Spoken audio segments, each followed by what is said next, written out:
Welcome YouTube subject centre channel.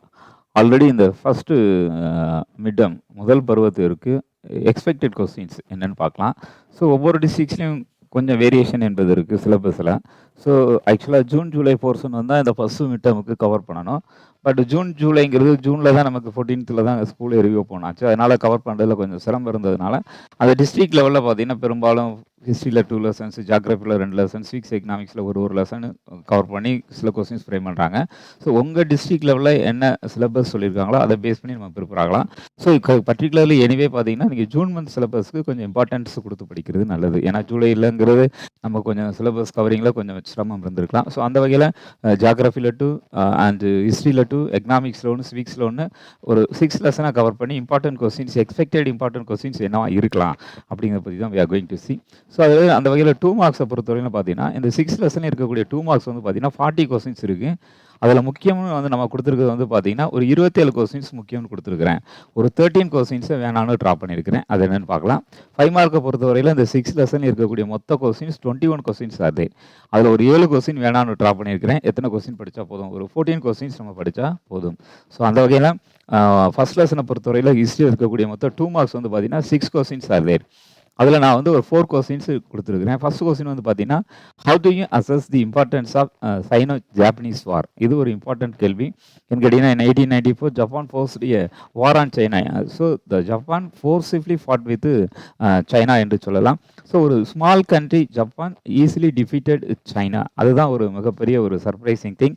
அத்தோடு மட்டும் இல்லாமல் யூரோப்பியன் கண்ட்ரிஸ் வந்து it didn't like the victory of Japan. ஜப்பானுடைய விக்டரியை லைக் பண்ணனாலும் Japan annex the லியோடங் peninsula with port ஆதரோட இணைச்சிக்கிடுச்சு. So it's Japan emerged a powerful country in Asian continent அப்படின்றதுனா போதுமானது. இது important thing you have to understand it that a small country, a small island Japan defeated the biggest country China in the what we say Sino-Japanese war that took place in the year of 1894.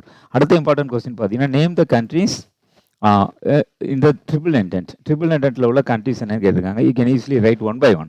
So Britain, France, Russia easily you can write. So triple என்டென்ட்னு ஒரு heading கொடுங்க, மார்ஜினை ஒட்டி கொடுங்க. And then Roman letter, small லெட்டரில் write 1 by 1. Britain, France, Russia என்று 1 by 1 எழுதுங்க. Horizontal எழுதுனீங்க கூட அவ்வளோ எஃபெக்டிவாக அந்த ப்ரெசன்டேஷன் இருக்காது. So the presentation it should be very attractive. அந்த மாதிரி இருந்தால் தான் நமக்கு மார்க் ஃபுல் மார்க் கிடைக்கும். ஸோ எந்த கொஸ்டின் நீங்கள் 2 மார்க் எழுதினாலும் தயவு செஞ்சு கிவ் ஹெட்டிங். ஒரு ஷார்ட்டாக என்ன கொடுங்க, ஹெட்டிங் கொடுங்க. 2 மார்க்காக இருந்தால் give the heading very nearer to the margin.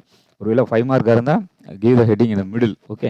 அடுத்த தேர்ட் கொஸ்டினை பொறுத்தவரையில் what are the 3 militant forms of nationalism in Europe அப்படின்னு கேட்டிருக்காங்க. Jingoism in England, chauvinism in France and Kultur in Germany அப்படின்னு எழுதுனா போதுமானது. So write 1 by 1. அது within ப்ராக்கெட்டில் நீங்கள் அதை நேமை மென்ஷன் பண்ணிக்கலாம். ஸோ ஃபோர்த்து கொஸ்டினை பொறுத்தவரையில் what you know about trench warfare. Trench warfare பற்றி உனக்கு என்னென்னு கேட்டிருக்காங்க. So it is a ditches dug by troops enabled soldiers to safely stand and protect themselves from enemy. இந்த meantime it greatly helped them to attack their enemies too. அதுதான் இதனுடைய significance. இந்த trench வார்ஃபேருடைய significance சொல்லலாம். So it is a new technique that was adapted by soldiers during the First world war. So அதான் என்ன சொல்கிறேன், trench warfare என்று சொல்லிக்கிறோம். ஸோ அடுத்த important questions 5th question, 6th questions நான் வேணான்னு ட்ராப் பண்ணியிருக்கிறேன். ஸோ இந்த 4 கொஸ்டின்ஸை நீங்கள் நல்லா படிச்சுக்கிட்டா போதுமானது. அடுத்து பிக் கொஸ்டினை பொறுத்தவரையில் இந்த லெசனில் இருக்கக்கூடிய மொத்த பிக் கொஸ்டின் பார்த்தீங்கன்னா 4 இருக்குது. அதில் நான் எது வேணான்னு ட்ராப் பண்ணியிருக்கிறேன், 4th கொஸ்டின்ஸ் வேணான்னு ட்ராப் பண்ணியிருக்கிறேன். அதில் வந்து ஃபஸ்ட்டு இம்பார்ட்டன்ட் பார்த்தீங்கன்னா நீங்கள் வந்து highlight the provisions of treaty of Versailles. இதுக்கு நல்ல இம்பார்ட்டன்ஸ் கொடுத்து படிங்க. 2வது question discuss the main causes for the outbreak of first world war. இதுக்கு 2வது இம்பார்ட்டன்ஸ் கொடுங்க. 2nd இம்பார்ட்டன்ஸ் கொடுங்க. இது 2டையும் நல்லா படிச்சுக்கோங்க. முடிஞ்சால் 3rd வந்து என்ன படிக்கலாம், explain the course of Russian revolution and the leadership of Lenin. இதுக்கு 3rd இம்பார்ட்டன்ஸ் கொடுத்து படிக்கலாம். So first importance treaty of Versailles, 2nd importance discuss the main causes for the outbreak of world war, 3rd importance வந்து Russian ரெவல்யூஷனுக்கு கொடுக்கலாம். நான் எதை drop பண்ணிட்டேன், 4th questions வேணாம்னு நான் ட்ராப் பண்ணியிருக்கிறேன். ஓகேவா, இந்த கொஸ்டின்ஸ் மட்டும் இம்பார்ட்டன்ஸ் கொடுத்து படிங்க. ஸோ மேப்பிங்கை பொறுத்தவரையில் நான் ஆல்ரெடி இந்த சேனல் அப்லோட் பண்ணியிருக்கேன். இந்த கண்ட்ரிஸ் பர்டிகுலர்லி கிரேட் பிரிட்டன் அல்லது யூகே, இது எல்லாமே ஒன்று தான். ஸோ கிரேட் பிரிட்டன் லொக்கேட் பண்ணி மேப் அப்லோட் பண்ணியிருக்கிறேன். அதையும் முடிஞ்சால் நான் அதில் டிஸ்கிரிப்ஷனில் லிங்க்கு நான் வந்து I will paste and copy. குறிப்பாக ஃப்ரான்ஸ் ஈஸியாக லொக்கேட் பண்ணிடலாம். அதாவது பிரிட்டனுக்கு கீழே குறிச்சா ஃப்ரான்ஸ் அண்ட் மொராக்கோ. ஸோ மொராக்கோங்கிறது எனது African country. Serbia, Greece, Bulgaria, Germany, Italy and Turkey, Bosnia and Austria, Hungary, Romania, இது எல்லாமே நம்ம சேனலில் நான் அப்லோட் பண்ணியிருக்கிறேன். நீங்கள் அந்த வீடியோ மட்டும் நீங்கள் பார்த்துக்கிட்டா போதும். So easily you can get 5 out of 5 இந்த மேப் பிளேசஸ். அதில் உங்களுக்கு எந்த டிஃபிகல்ட்டிஸும் இருக்காது. So next we move to geography. So second லெசனுக்கு நம்ம மூவ் ஆகிறோம். அதாவது ஹிஸ்ட்ரியில் we move to second lesson. So ஹிஸ்ட்ரியில் ரெண்டாவது லெசனை பொறுத்தவரையில் நமக்கு 2 மார்க்ஸில் வந்து பார்த்தீங்கன்னா ஒரு how many questions are there, 6 questions are there. அதில் வந்து பார்த்தீங்கன்னா நான் ஒரு 2 கொஸ்டின்ஸ் வேணாம்னு ட்ரா பண்ணியிருக்கிறேன். ஓகே, எந்தெந்த கொஸ்டின் பார்த்தீங்கன்னா 3rd question 4th question, the result of Mussolini march on Rome 1922 நடந்தது, அது வேணாம் ட்ரா பண்ணியிருக்கிறேன். Point out the essence of Berlin colonial conference, அதுவும் ட்ரா பண்ணியிருக்கிறேன். ஸோ ஃபஸ்ட்டு வந்து பார்த்தீங்கன்னா இம்பார்ட்டன்ட் கொஸ்டின் என்ன, நீங்கள் நல்லா படிச்சுக்கோங்க. What you mean by white terror? White டெரர்னா என்ன? இது ஒரு இம்பார்ட்டன்ட் கொஸ்டின்ஸ் தான். ஏன்னா the Vietnam national party that was formed in 1927. In 1929 என்ன நடக்குது? The Vietnamese soldiers mutinied against the French occupation of their country. So there was a failed attempt to assist the French Governor General. This was followed by a large scale of peasant revolt led by the communists. The revolt led by the communist peasants was that was crushed. Even many rebels were killed in that event. That's why இது எப்படி அழைக்கிறோம்? We call it white terror என்று நாம் அழைக்கிறோம். அடுத்து discuss the importance of Ottawa conference. இந்த Ottawa கான்ஃபரன்ஸை பொறுத்தவரையில் the conference took place in the year of I think 1932 இந்த கான்ஃபரன்ஸ் நடந்தது. So it was convened by English. So இந்த ஒட்டாவா கான்ஃபரன்ஸோட இம்பார்ட்டன்ஸ் என்னன்னு பார்த்தீங்கன்னா, so particularly the English emphasized its member countries to give preference to imperial over non-imperial goods. So the imperial over non-imperial goods. So particularly the English expected its member countries to purchase goods from only England, not from other countries. ஏன்னா இங்கிலாந்து வந்து எதுலேருந்து தன்னை பாதுகாத்து கொள்ள விரும்பியது? The world economic depressionலேருந்து பாதுகாத்து கொள்ள விரும்பியது. As she wanted to protect herself from the world economic depression, England convened the Ottawa Economic Summit in the year of 1932 என்ன செஞ்சு கன்வீன் பண்ணிச்சு? எதுலேருந்து பாதுகாத்து கொள்வதற்காக 1929 ஏற்பட்ட வேர்ல்டு டிப்ரெஷனில் இருந்து. அடுத்து 5th கொஸ்டின் பார்த்தீங்கன்னா, how did the great depression impact on the Indian agriculture? Indian அக்ரிகல்ச்சரில் எத்தகைய ஒரு இம்பேக்ட், ஒரு தாக்கத்தை ஏற்படுத்தியதுன்னு கேட்டிருக்காங்க. Really which suffered greatly. The Indian agriculture suffered greatlyன்னு சொல்லலாம். ஸோ அந்தளவுக்கு என்ன ஏற்படுத்தியது? இந்திய விவசாயத்தில் ஒரு மிகப்பெரிய ஒரு பாதிப்பு எது ஏற்படுத்தியது? வேர்ல்டு எக்கனாமிக் டிப்ரெஷனில் ஏற்படுத்தியது. அடுத்த இம்பார்ட்டன்ட் கொஸ்டின் டாலர் இம்பீரியலிசம். இது ரொம்ப இம்பார்ட்டன்ட். டாலர் இம்பீரியலிசம் ரொம்ப இம்பார்ட்டன்ட். எதை நீங்கள் ட்ரா பண்ணிடலாம்? 3rd கொஸ்டின் 4th கொஸ்டின் வேணாம்னு ட்ரா பண்ணிடலாம். முக்கியமாக இந்த 6th கொஸ்டின் இம்பார்ட்டன்ஸ் கொடுத்து படிங்க. So dollar imperialism is a term it is used to describe the policy of United States of America அப்படின்னு சொல்லலாம். ஸோ குறிப்பாக this was adopted by United States of America during the World War. ஃபர்ஸ்ட்டில் இதை கொண்டு வர்றாங்க. So இதனுடைய நோக்கமே என்னன்னு பார்த்தீங்கன்னா, எப்படியாவது by giving economic aids America wanted to establish their influence over other countries. அதாவது துரகிழக்க நாடுகளில் குறிப்பாக ஃபாரின் கண்ட்ரிஸுக்கு டாலரை கொடுத்து அவங்கள வந்து தன்னுடைய கட்டுப்பாட்டின் கீழ் வைத்துக்கொள்ள which tried United States of America tried, அதாவது எப்படி சொல்கிறோம், we call it dollar imperialism. So which wanted to dominate the world countries. USA wanted to dominate the world countries. Even it wanted to dominate the distant lands by giving or through economic aid. Economic aid means she was ready to give dollar to these countries. அதான் என்ன சொல்கிறோம், dollar imperialism நம்ம சொல்கிறோம். அடுத்த answer in டீட்டெயிலை பொறுத்தவரையில் நமக்கு இங்கே இருக்கக்கூடிய கொஸ்டின்ஸ் பார்த்தீங்கன்னா there are 3 questions. அதில் நான் 3rd கொஸ்டின் வேணான்னு ட்ரா பண்ணியிருக்கேன். இதை நீங்கள் விட்டுலாம். அதாவது describe the rise and growth of nationalist. அது அவ்வளோ இம்பார்ட்டன்ட் இல்லை. இதில் இருக்கக்கூடிய 2 இம்பார்ட்டன்ட் கொஸ்டின்ஸில் ஃபஸ்ட்டு இம்பார்ட்டன்ட் தான். ஃபஸ்ட்டு கொஸ்டின் ரொம்ப important. Trace the circumstances that led to the rise of Hitler in Germany. ஜெர்மனியில் வந்து ஹிட்லர் வந்து ஒரு டிக்டேட்டராக மாறுவதற்கு எந்தெந்த சூழ்நிலைகள் அவருக்கு சாதகமாக இருந்தது, இது ரொம்ப இம்பார்ட்டன்ஸ் கொடுத்து பண்ணிங்க. அதுக்கப்புறம் செகண்ட் இம்பார்ட்டன்ஸ் எது கொடுக்கலாம், attempt the narrative account of how the process of decolonisation happened in India during the interwar period, I mean between 1919 and 1939. So first importance முதல்ல கொடுங்க, ரெண்டாவது இம்பார்ட்டன்ஸ் இதை கொடுத்துக்கலாம், தேர்டு கொஸ்டின் என்ன செஞ்சுக்கலாம் நீங்கள் you can easily drop it. அடுத்து next we come to geography. இந்த ஜியாகிரஃபியை பொறுத்தவரை நமக்கு கிவ் ரீசன்ஸ் வந்து கொஞ்சம் வந்து எதோடு கேட்க வாய்ப்பு இருக்குன்னு பார்த்தீங்கன்னா டிஸ்டிங்கிஷ் கொஸ்டினோட கேட்க வாய்ப்புகள் இருக்குது. ஏன்னா நமக்கு வந்து 2 டிஸ்டிங்கிஷ் கொடுத்து ஒரு கிவ் ரீசன் கொடுத்து அது எதில் வருது 5 மார்க்கில் வருது இல்லையா. ஸோ அந்த வகையில் வந்து இந்த கிவ் ரீசன்ஸை பொறுத்தவரையில் இருக்கக்கூடிய மொத்த வினாக்கள் 4 கொஸ்டின்ஸ் ஆர் தேர். நான் அது ஒன்று வேணாம் ட்ரா பண்ணியிருக்கிறேன். அதாவது was flowing rivers to not form delta, அதை மட்டும் விட்டுலாம் சொல்லியிருக்கிறேன். ஸோ ஃபஸ்ட்டு இருக்கக்கூடிய கொஸ்டின் பார்த்தீங்கன்னா Himalayas are called young fold mountains. The Himalayas are called young fold mountains. இது நம்ம என்ன செஞ்சுக்கலாம், கொஞ்சம் இம்பார்ட்டன்ஸ் கொடுத்து படிச்சுக்கிறது நல்லது. ஏன்னா ஏன் வந்து ஹிமாலய மவுண்டெயின் வந்து வாட் வி சே ஒரு யங் ஃபோல்டு மவுண்டெயின் அப்படின்னு பார்த்தீங்கன்னா இது எதனால் உருவானது, it was formed due to the tectonic plates movements. அதனால தான் எப்படின்னு அழைக்கிறோம், we call it young fold mountain நம்ம வந்து வி கால் இட். ஸோ அடுத்த கொஸ்டின் செகண்ட் கொஸ்டின்ஸ் வந்து பார்த்தீங்கன்னா செகண்ட் கொஸ்டினை பொறுத்தவரை north Indian rivers are perennial rivers. Why North Indian rivers are called perennial rivers? Now, because the North Indian perennial rivers get water from what we say rainfall and also from glacier. I mean from ice. So let's say these rivers flow throughout the year. அதனால தான் என்ன சொல்கிறோன்னா we call these rivers perennial rivers. ஏன்னா வருடம் முழுவதும் எதுவும் run ஆகிட்டே இருக்கும்.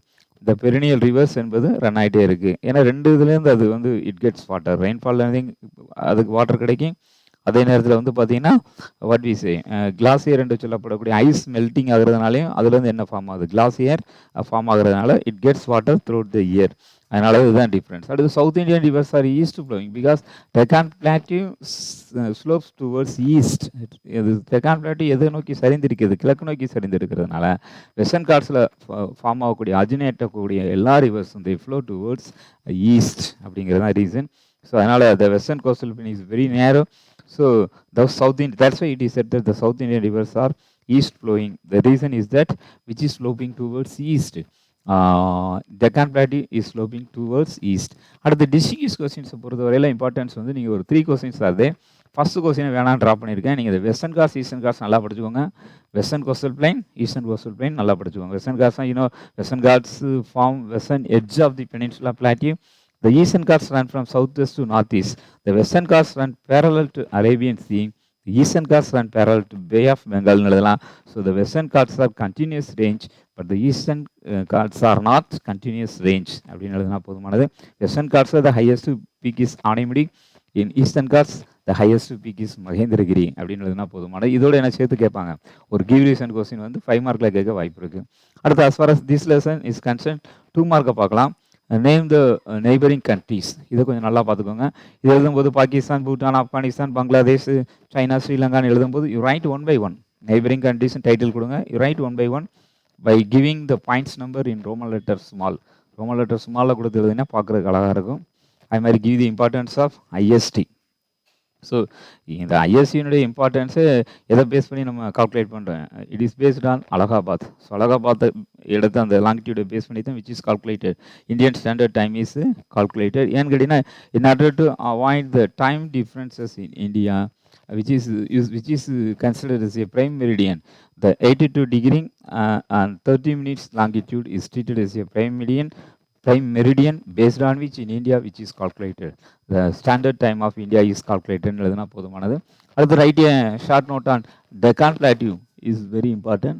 So Deccan Plateau பொறுத்தவரையில் வந்து பார்த்தீங்கன்னா you can easily write Deccan Plateau பொறுத்தவரையில் very important thing is that it is triangle in shape. Deccan Plateau பொறுத்தவரை it is என்ன ஷேப்பில் இருக்குது, இட் இஸ் இன் ட்ரையாங்கிள் ஷேப்பில் இருக்குது. ஸோ அதே நேரத்தில் வந்து பார்த்தீங்கன்னா இங்கே இட் ஸ்லோப்ஸ் டுவர்ட்ஸ் ஈஸ்ட் என்று சொல்லலாம். எது நோக்கி சரிந்திருக்கிறது, கிழக்கு நோக்கி சரிந்திருக்கிறது.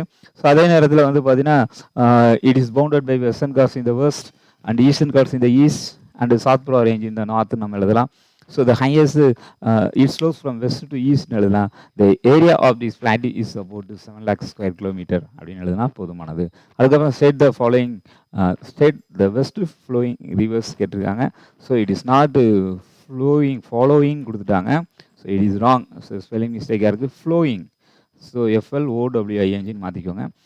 I think what are the rivers which flow towards west, particularly Narmada, Dabdi and இந்த நதிகள் என்ன செய்கிறது, they flow towards west. மற்ற எல்லா ரிவர்ஸுமே they flow towards east. அது பிக் கொஸ்டினை பொறுத்தவரையில் இந்த லெசனில் இருக்கக்கூடிய இம்பார்ட்டன்ட் கொஸ்டின்ஸ் பார்த்தீங்கன்னா ஒரு மொத்தம் 3 கொஸ்டின்ஸ் இருக்குது. இதில் வந்து நான் ஒரு கொஸ்டின்ஸ் வேணான்னு ட்ராப் பண்ணியிருக்கிறேன். எதை ட்ராப் பண்ணியிருக்கேன், give a detailed account on the basin of Ganga, அதை ட்ராப் பண்ணிட்டேன். நீங்கள் எதுக்கு ரொம்ப இம்பார்ட்டன்ஸ் கொடுத்து படிக்கலான்னு பார்த்தீங்கன்னா, explain the division of northern mountain and the importance of Himalaya. இந்த கொஸ்டின்ஸ் நல்லா படிச்சுக்கோங்க. அதுக்கப்புறம் உங்களுக்கு முடியும்னா you read the second question. அதுக்கப்புறம் இதை எதை படிக்கலாம், செகண்ட் கொஸ்டின் படிக்கலாம். அதாவது give an account on the major peninsula rivers, Indian ரிவர்ஸை பற்றி எழுதலாம். ஸோ பர்டிகுலர்லி பெனின்சுலா ரிவர் இதை பற்றி கேட்டிருக்காங்க. தேர்டு கொஸ்டின்ஸ் என்ன செய்யலாம், வேணாம் ட்ராப் பண்ணிடலாம். இந்த 2 கொஸ்டினில் ஃபஸ்ட் கொஸ்டின் இம்பார்ட்டன்ஸ் கொடுங்க, அதுக்கப்புறம் செகண்ட் கொஸ்டின் படிங்க. ஓகேவா? ஸோ மேப்பை பொறுத்தவரையில் இதில் இருக்கக்கூடிய major mountain ranges Karakoram, Ladakh, Zanskar, Aravalli, Western Ghats, Eastern Ghats எல்லாமே நான் மார்க் பண்ணி சேனலில் அப்லோட் பண்ணியிருக்கிறேன். அந்த வீடியோ நான் சேர்த்து ஷேர் பண்ணுறேன். You can easily watch. அது மாதிரி major rivers Indus, Ganga, Brahmaputra, Narmada. So all these rivers are marked on the map. So அது மாதிரி மேஜர் பிளாட்டியூ, ஸ்மால்பார் plateau, Chota Nagpur plateau, Deccan plateau, இது எல்லாமே மார்க் பண்ணியிருக்கிறேன். You can refer our channel. அதே மாதிரி 2 மார்க்கை பொறுத்தவரையில் what are the list of factors that affecting climate of Indiaன்னு கேட்டிருக்காங்க. இந்த 2 மார்க்ஸை பொறுத்தவரை அந்த செகண்ட் லெசனில் இருக்கக்கூடிய மொத்த கொஸ்டின்ஸ் பார்த்தீங்கன்னா there are 9 கொஸ்டின்ஸ். ஸோ 9 கொஸ்டின்ஸில் நான் ஒரு 3 கொஸ்டின்ஸ் வேணான்னு ட்ராப் பண்ணியிருக்கேன். எதுன்னு பார்த்தீங்கன்னா write a short on monsoon wind வேணான்னு ட்ராப் பண்ணியிருக்கிறேன். 5th question name the 4 distinct season, அதை ட்ராப் பண்ணியிருக்கிறேன். State the places of mangrove forest in India, அந்த 3 கொஸ்டின் வேணான்னு ட்ராப் பண்ணியிருக்கிறேன். அதில் ஃபஸ்ட்டு கொஸ்டின் பார்த்தீங்கன்னா what are the factors that are affecting climate of India அப்படிங்கிறதுல factors affecting climate அப்படின்னு போட்டு தலைப்பு போட்டுட்டு நீங்கள் ஈஸியாக you can write point wise, latitude, altitude, distance from the sea, monsoon wind, relief features and jet streams. இந்த மாதிரி என்ன செய்யலாம், ஈஸியாக எழுதலாம். விண்டு இந்த மாதிரி பாயிண்ட்ஸ் எழுதுனீங்கன்னா easily you can get 2 marks. what is meant by normal lapse rate ன்னு கேட்டிருக்காங்க. It is very important questions. Normal labs rate கேட்க ரொம்ப இம்பார்ட்டன்ட் இருக்குது. வாட் ஆர் ஜெட் ஸ்ட்ரீம் கேட்க ரொம்ப இம்பார்ட்டன்ட் கொஸ்டின் தான். So what is meant by normal lapse rate means when the altitude increases, the temperature generally decreases. Particularly, the temperature falls at the rate of 6.5 degrees Celsius for every 1000 meter. So இதை தான் நான் சொல்கிறேன், we call it a normal lapse rate. அடுத்து jet stream ரொம்ப important. So jet streams are the fast moving means blowing in a narrow zone in the upper atmosphere சொல்லலாம். So particularly according to jet stream theory வந்து பார்த்தீங்கன்னா the onset of southwest monsoon is driven by the shift of the subtropical westerly jet from the plains of India towards the Tibetan plateau. The easterly jet stream causes tropical depression. So the jet stream denotes the arrival of southwest monsoon. So it clearly denotes the outbreak of, it denotes the beginning of arrival of monsoon என்று சொல்லலாம். So அதுதான் என்னது, what we say, that is called as jet streams. So அடுத்து important question, what is called burst of monsoon. Burst of மான்சூன்னா என்னன்னு பார்த்தீங்கன்னா, the word monsoon is derived from Arabic word மௌசிம் சொல்லலாம். So actually it is used to describe a system of seasonal reversal winds along the source of Indian Ocean சொல்கிறாங்க. So குறிப்பாக அந்த monsoon வந்து பார்த்தீங்கன்னா இதை what is the best of monsoon வந்து பார்த்தீங்கன்னா particularly the best of monsoon starts in Kerala. So it gives heavy, the rain happens with heavy thunder. இதுதான் நம்ம என்ன சொல்றோம், we call it jet stream. So one thing you have to clearly understand, jet stream means it is the jet stream or the fast moving wind blowing in a narrow zone in the upper atmosphere, that is called jet stream. Burst of monsoon happen in the Kerala. So particularly what happens, heavy rain happens, heavy rain occurs with the thunder. It denotes the arrival of, or it denotes the starting of south west monsoon அப்படின்னு சொல்லலாம். So இந்த questions importance கொடுத்து படிச்சுக்கோங்க. அதே மாதிரி name the areas which is getting heavy rainfall. Heavy rainfall கொஞ்சம் கேட்க வாய்ப்பு இருக்குது. Particularly western coastal plain, Assam, Tripura, Meghalaya, Nagaland and Arunachal Pradesh. These are all the states, these are all the places which receive heavy rainfall இன் இந்தியான்னு எழுதினா போதுமானது. ஸோ அதே மாதிரி 8th கொஸ்டின்ஸ் வேணான்னு சொல்லிட்டேன். 9th கொஸ்டின் போது write any 5 biosphere reserve in இந்தியான்னு கேட்டிருக்காங்க. You can easily write Agasthiyar Malai in Kerala, Sundarban is West Bengal and great Nicobar in Andaman Nicobar island and gulf of Mannar in Tamil Nadu அப்படின்னு you can write any 4 places. You write one by one எழுதுங்க. அடுத்து வந்து important questions இந்த டிஸ்டிங்விஷை பொறுத்தவரையில் நான் செகண்ட் கொஸ்டின் வேணாம் ட்ரா பண்ணியிருக்கிறேன். ஃபஸ்ட் கிவ் இம்பார்ட்டன்ஸ், இது ரொம்ப இம்பார்ட்டன்ட். வெதர் அண்ட் கிளைமேட் ரொம்ப இம்பார்ட்டன்ட். அதுக்கப்புறம் south west monsoon, north east monsoon very important. So வெதரை பொறுத்தவரையில் weather refers to the state of atmosphere of a place at a given point of time. So weather is observed for a day, climate is observed for years, I mean for about 30 to 35 years. இந்த மாதிரி ரெண்டுக்குரிய டிஃப்ரென்ஸை எழுதுங்க. அதுக்கப்புறம் north east monsoon, south west monsoon you can easily write. North east monsoon blows during October to November, south east monsoon blows from June to September எழுதலாம். So north east monsoons give bulk rain to Andhra Pradesh and Tamil Nadu. South West monsoon gives bulk rainfall to India அப்படின்னு எழுதலாம். ஓகேவா? So இந்த மாதிரி you can easily write. So second question வேணாலும் drop பண்ணியிருக்கேன், அதை விட்டுடலாம். அடுத்து கிவ் ரீசன்ஸை பொறுத்தவரையில் பார்த்தீங்கன்னா mountains are cooler than plains. ஏன்னு கேட்டிங்கன்னா with an increase of altitude generally which falls down, temperature falls down. So அதனால தான் என்ன இருக்குது, மவுண்டைன்ஸ் வந்து ரொம்ப கூலராக இருக்குது எதை விட, பிளைனை விட. You can easily write. Answer in டீட்டெயிலை பொறுத்தவரையில் ரெண்டு கொஸ்டின் தான் இருக்குது. இதுக்கு ரொம்ப இம்பார்ட்டன்ஸ் நீங்கள் இதுக்கு கொடுக்கலாம். Right about south west monsoon அந்த கொஸ்டினுக்கு நீங்கள் கொடுக்கலாம். இதை கூட கொஞ்சம் அன்இம்பார்ட்டன்ட், இது கொஸ்டின் கூட வேணாம். டிஸ்கிரைப் தி ஃபாரஸ்ட் ஆஃப் இந்தியாங்கிறத நீங்கள் ட்ரா பண்ணிடலாம்.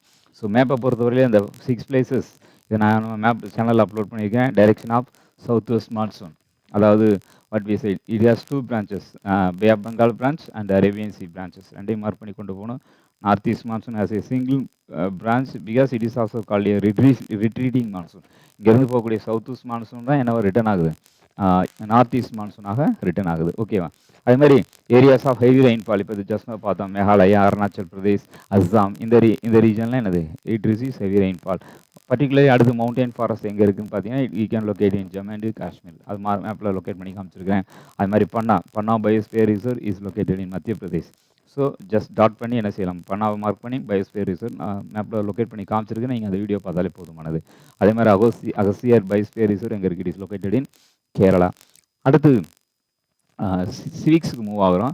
சிவிக்ஸை பொறுத்தவரையில் நமக்கு வந்து ஃபஸ்ட்டு கொஸ்டின் வந்து பார்த்தீங்கன்னா இந்தியன் கான்ஸ்டிடியூஷனில் இருக்கக்கூடிய அந்த லெசனில் நமக்கு டோட்டலாக 2 மார்க்ஸ் வந்து பார்த்தீங்கன்னா ஒரு 7 கொஸ்டின்ஸ் ஆர் கிவன். இந்த 7 கொஸ்டின்ஸில் நான் வேணாம்னு வந்து பார்த்தீங்கன்னா ஒரு 2 கொஸ்டின்ஸை வந்து நான் ட்ராப் பண்ணியிருக்கிறேன். ஸோ மற்ற கொஸ்டின்ஸுக்கு நீங்கள் என்ன செய்யலாம், மற்ற கொஸ்டின்ஸை நீங்கள் தெளிவாக படிச்சுக்கிறது நல்லது. ஓகேவா? ஸோ அந்த வகையில் வந்து பார்த்தீங்கன்னா இதில் இருக்கக்கூடிய ஃபஸ்ட்டு இம்பார்ட்டன்ட் கொஸ்டின்ஸ் வந்து பார்த்தீங்கன்னா what is constitution, what is constitution, இதுக்கு நல்ல இம்பார்ட்டன்ஸ் கொடுத்து படிச்சுக்கலாம். ஏன்னா ஸ்மால் கொஸ்டின்ஸில் கான்ஸ்டிடியூஷன் என்னன்னு கேட்க வாய்ப்பு இருக்குது. What is constitution? A constitution is a fundamental law of a country which reflects the fundamental principles on which a government of a country is based அப்படிங்கிறாங்க. இதை பேஸ் பண்ணி தான், அந்த பிரின்சிபல்ஸை பேஸ் பண்ணி தான் which is functioning, the government is functioning. So in short we can say that it is a volume of it is a book which contains the rules and regulation என்று சொல்லலாம். it is a volume of rules and regulation அப்படின்னு சொல்லலாம். So இது கொஞ்சம் importance கொடுத்து படிச்சுக்கோங்க. Second question கூட வேணாம், citizenship. Third question list out the fundamental rights, அது ஈஸியாக கேன் ரைட். 1 by 1 எழுதுங்க. ஃபண்டமெண்டல் ரைட்ஸ்னு டைட்டில் போட்டுருங்க. So you can write to equality, right against exploitation, right to freedom, right to religion, cultural and educational right, and last important right is 6th right is to be called right to constitutional remedies. ஏன்னா the 6th right தான் protects rest of all 5 rights. அதனால இது ரொம்ப more important. The right to constitutional remedy தான் more important. So right now the constitution has granted 6 rights to its citizens அப்படின்றதுனா போதுமானது. So அடுத்த question what is written கேட்டிருக்காங்க. A writ is an order issued by a court in writing. அதுதான் நம்ம என்ன சொல்லுவோம், we call it writ. So it is an order issued by court. So what are the classical languages? There are 6 languages, Tamil, Kannada, Sanskrit, Malayalam, Telugu and Odia, and you can easily write. So அடுத்து what is called national emergency ன்னு கேட்டுக்கிறாங்க. So who can declare national emergency in India? President of India can declare national emergency in India using Article 352. When the national emergency is declared generally, when internal law and order problem arises, or when India is attacked by other countries, then which can be declared, the national emergency can be declared அப்படின்னு எழுதலாம். ஓகேவா? So 7th questions நான் என்ன செஞ்சுருக்கேன், வேணான்னு drop பண்ணியிருக்கேன். So ஆன்சரின் டீட்டெயிலை பொறுத்தவரையில் வந்து பார்த்தீங்கன்னா ஹியர் ஆர் 5 கொஸ்டின்ஸ், சரி 4 கொஸ்டின்ஸ் இருக்குது. ஸோ இந்த 4 கொஸ்டின்ஸில் ஒரு கொஸ்டின்ஸ் வேணான்னு ட்ராப் பண்ணியிருக்கிறேன் நான். ஸோ இதில் ரொம்ப இம்பார்ட்டன்ஸ் கொடுத்து நீங்கள் படிக்க வேண்டியது What are the salient features of Indian constitution? இது ரொம்ப important. It is the lengthiest constitution in the world ன்னு எழுதலாம். ஓகேவா? So it is also known as a back of borrowing because we have borrowed various aspects from various countries சொல்லலாம். It is partly rigid, partly flexible ன்னு சொல்லலாம். It also establishes a federal system in India. It declares India as a secular state, and also it has paved way for establishing an independent judiciary, and also it has given to citizens universal adult franchise. So based on age only which is given, voting rights is given. So அந்த மாதிரி நிறைய சிறப்பம்சங்களை கொண்டதாக salient features உள்ளடக்கியதாக இது இருக்கிறது Indian constitution என்பது இருக்கிறது. Fundamental ரைட்ஸை பொறுத்தவரை ஆல்ரெடி 2 மார்க்ஸ் டிஸ்கஸ் பண்ணியிருக்கிறோம். அதை are going to write elaborate. ஒவ்வொரு ஹெட்டிங்கில் ஒரு 2 பாயிண்ட்ஸ் எழுதினா போதும். Right to equality, equal before law அப்படின்னு ஈஸியாக எழுதும். Right to freedom, freedom of speech, we enjoy freedom of expression, we have all rights to form association, we can move anywhere in India. அந்த மாதிரி ஒரு சில points எழுதினா போதுமானது. So இந்த 6 ஹெட்டிங்ஸ்கில் கொஞ்சம் அது சம்மந்தமாக எலாபரேட்டாக ஒரு 2 or 3 பாயிண்ட்ஸ் எழுதினா போதுமானது. ஸோ தேர்டு கொஸ்டின்ஸ் வேணாம்னு ட்ரா பண்ணியிருக்கிறேன். ஃபோர்த்து கொஸ்டின்ஸை பொறுத்தவரை கொஞ்சம் இம்பார்ட்டன்ஸ் கொடுத்து போட்டுக்கலாம். Mention the difference between fundamental rights and directive principles. So directive principles are for government, fundamental rights for human beings, I mean for Indian citizens. If the fundamental rights are violated, one can approach judiciary. If the directive principles are not strictly followed by government, then we cannot approach judiciary. இதுதான் ரெண்டுக்கும் உள்ள ஒரு striking டிஃப்ரென்ஸ்னு சொல்லலாம். Directive principles யார் expect பண்ணுறாங்க, the governments are expected to follow. ஆனால் fundamental rights என்ன செய்ய முடியாது, யாரையும் அது வந்து வயலேட் பண்ண முடியாது. கவர்மெண்ட்டை இண்டிவிஜுவல் பர்சன் வயலேட் பண்ணால் நம்ம எங்கே போகலாம், we can approach judiciary. So இதை பொறுத்தவரையில் ஃபஸ்ட் இம்பார்ட்டன்ஸ் இந்தியன் கான்ஸ்டிடியூஷன் கொடுங்க, ரெண்டாவது இம்பார்ட்டன்ஸ் ஃபண்டமெண்டல் ரைட்ஸ் கொடுங்க, தேர்ட் இம்பார்ட்டன்ஸ் இந்த ஃபோர்த்து கொஸ்டினுக்கு கொடுங்க, directive principles and fundamental rights. எதை கூட ட்ரா பண்ணிடலாம், இந்த கொஸ்டின் வேணாலும் ட்ரா பண்ணிடுங்க. ஓகேவா? அடுத்து next we go to economics. So எக்கனாமிக்ஸை பொறுத்தவரையில் நமக்கு இந்த 2 மார்க் வந்து பார்த்திங்கன்னா ஒரு 7 கொஸ்டின்ஸ் வருது. இந்த 7 கொஸ்டின்ஸில் நான் வந்து ஒரு 2 கொஸ்டின்ஸ் என்ன செஞ்சுருக்கிறேன், வேணான்னு ட்ரா பண்ணியிருக்கிறேன். ஒரு 5 கொஸ்டின்ஸ் என்ன செஞ்சுருக்கிறேன், இம்பார்ட்டன்ஸ் கொடுத்து இம்பார்ட்டன்ஸ் இந்த அந்த கொஸ்டின்ஸ் மட்டும் படிங்கன்னு சொல்லியிருக்கேன். ஸோ அந்த வகையில் இருக்கக்கூடிய ஃபஸ்ட்டு கொஸ்டின் என்னன்னு பார்த்தீங்கன்னா, டிஃபைன் நேஷ்னல் இன்கம் அப்படின்னு கேட்டுக்கிறாங்க. So national income is a measure of the total value of goods and services produced by an economy in a year. Produced by an economy in a year. So goods, the value of goods and services in a country in a year. அதான் என்ன சொல்கிறோம், national income சொல்கிறோம். அடுத்த question, what is meant by gross domestic product, ஜிடிபின்னு என்ன கேட்டிருக்காங்க. It is also the total value of output services produce by the factors of production within the geographical boundaries of இந்தியான்னு கொடுத்துருக்காங்க. ஸோ இங்கே ஒரு சின்ன ஒரு கன்ஃபியூஷன் உங்களுக்கு வரும். ஸோ அந்த கன்ஃபியூஷனை நான் ஐ எக்ஸ்பிளைன் வெரி கிளியர்லி.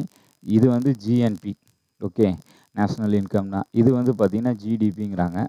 ரெண்டுக்கும் ஒரு குழப்பம் உங்களுக்கு வந்துடக்கூடாது. ஜிஎன்பி தான் நேஷ்னல் இன்கம் சொல்கிறோம். So it is GNP means gross national product, the total value of goods and services produced in a country in a year and also the income that we earn from abroad. அப்ராடில் நம்ம invest பண்ணியிருக்கக்கூடிய அந்த business வாயிலாக கிடைக்கக்கூடிய ப்ராஃபிட்டையும் உள்ளே கொண்டு வந்துட்டால் அது ஜிஎன்பி. அந்த வெளிநாட்டிலேருந்து கிடைக்கக்கூடிய ப்ராஃபிட்டை இன்க்ளூட் பண்ணலைன்னா ஜிடிபி. அப்போ ஜிடிபினா only the value of goods and services produced in a country, அதுதான் ஜிடிபி. இதில் ப்ராஃபிட்டை சேர்த்துக்கிட்டோம்னா அது என்னவா மாறும், ஜிஎன்பி. அப்போ வாட் இஸ் நேஷ்னல் இன்கம்னா ஜிஎன்பி தான் கரெக்டு. ஆனால் புத்தகத்தில் ரெண்டையுமே ஒரே மாதிரி தான் கொடுத்துருக்குறாங்க. So you don't get confuse. Okay, அதனால தான் I give you an explanation. Write the importance of gross domestic product. Okay, ஜிடிபியினுடைய இம்பார்ட்டன்ஸ் என்ன கேட்டிருக்காங்க. So it greatly helps to study the economic growth of our country and also we can understand about inflation and deflation. It clearly estimates the purchasing power of people. So and also it helps us to compare our economy with other countries. Our economy can be compared with other countries economy. அதுக்கும் என்ன யூஸ்ஃபுல்லாக இருக்குது, இந்த GDP என்பது யூஸ்ஃபுல்லாக இருக்குது. அடுத்து ரொம்ப important question, what is per capita income தான். ஸோ பெர் கேபிட்டா இன்கம் எப்படி அரைவ்னா, we arrive at per capita income by dividing national income with population.